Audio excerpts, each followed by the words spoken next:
Halo adik-adik, kembali lagi bersama saya Kanagawa Yamada dan hari ini kita akan belajar mengenai perbedaan laptop dan komputer konvensional. Yaudah nggak usah lama-lama lagi, kita langsung gaskan ke classroom.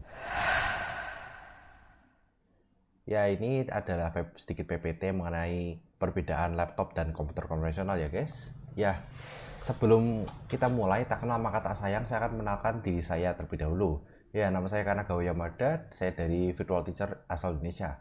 Boleh kalian panggil Mas Yamada atau Kak Yamada. Ya, langsung kita mulai pembahasan lebih dahulu.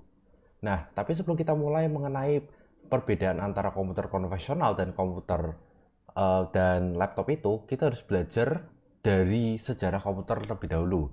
Ya, ini adalah komputer generasi pertama atau bisa dibilang namanya adalah ENIAC. Ya, ini gambarnya seperti ini. Ini besar sekali ya, guys. Nah, ini bisa sampai satu ruangan dan ini kita akan belajar langsung dari deskripsinya. Ya ini ENIAC ini adalah multi user komputer, yaitu adalah sebuah komputer yang dipakai banyak orang. Ya kenapa? Soalnya kan partnya itu banyak sekali dan setiap part itu sudah jaga. Bahkan operatornya itu banyak juga. Dan ini menggunakan vacuum tube untuk beroperasi.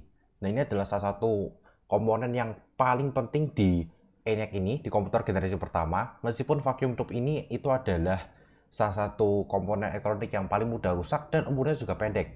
Jadi ukurannya sangat besar, ini sampai satu ruangan dan ini komputer ENIAC dibuat tahun 1946. Dalam sekali ya. Dan ini kebetulan saya punya gambar mengenai vacuum tube. Ini adalah gambar vacuum tube untuk generasi pertama dan ini adalah generasi terakhirnya. Lucunya di generasi pertama ini tuh malah seperti lebih kecil ya daripada generasi yang ini terlihat sangat gemuk ya. Tapi jangan diejek karena kalau nggak ada ini nggak akan ada komputer seperti zaman sekarang. Yaudah, kita gas langsung. Ini adalah komputer generasi kedua atau UNIVAC.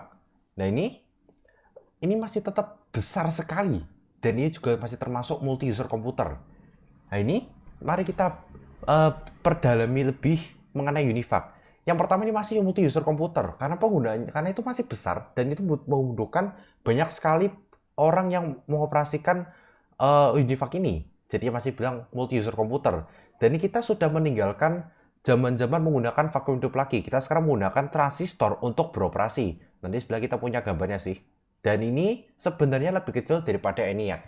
Ya meskipun jujur aja dibilang lebih kecil sih bisa lebih kecil, tapi masih tetap membutuhkan setidaknya satu ruangan atau mungkin kadang dua, tergantung ruangannya tuh besar apa enggak. Dan UNIVAC tuh dibuat tahun 1951.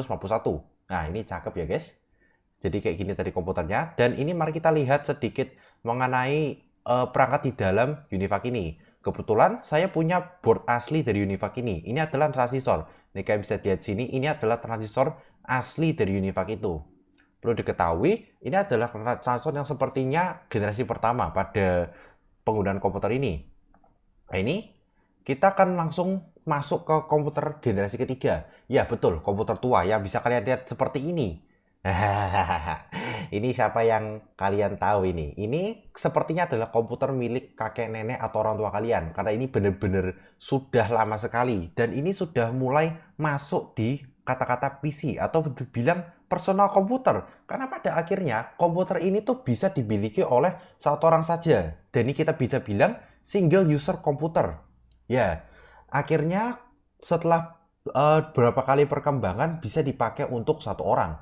Dan ya, kita sudah menggunakan IC untuk beroperasi. Dan ini ukurannya cukup kecil ya, dan ini bisa diletakkan di atas meja. Meskipun PC-PC zaman sekarang ada beberapa orang yang menaruhnya tuh di bawah meja, seperti yang ada di lab komputer maupun di warnet-warnet. Dan ini pertama kali dikeluarkan tahun 1958. Dan tahukah kalian, IC itu di dalamnya isinya tuh transistor yang banyak sekali. Nah, ini gambar IC, integrated circuitnya. Nah, ini bisa kalian lihat, ini adalah yang namanya IC yang dalam komputer ini. Nah, keren kan? Ya, ini namanya dari komputer case yang lama, itu kita sebutnya baby case. Dan ini gambar saya yang lagi tidur di sini.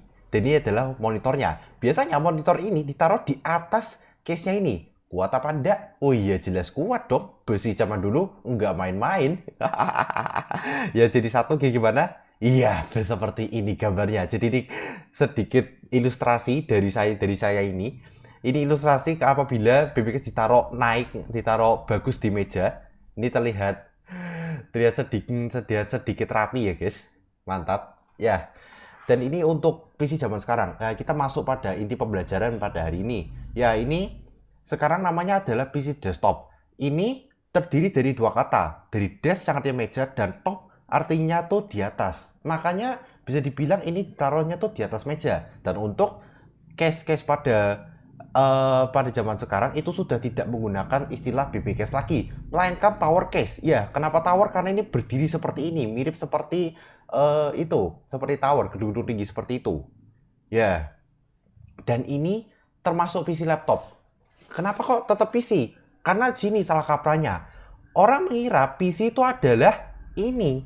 Padahal kenyataannya PC itu adalah personal komputer yang bisa dipakai untuk perorangan. Yang berbeda itu adalah penamanya saja.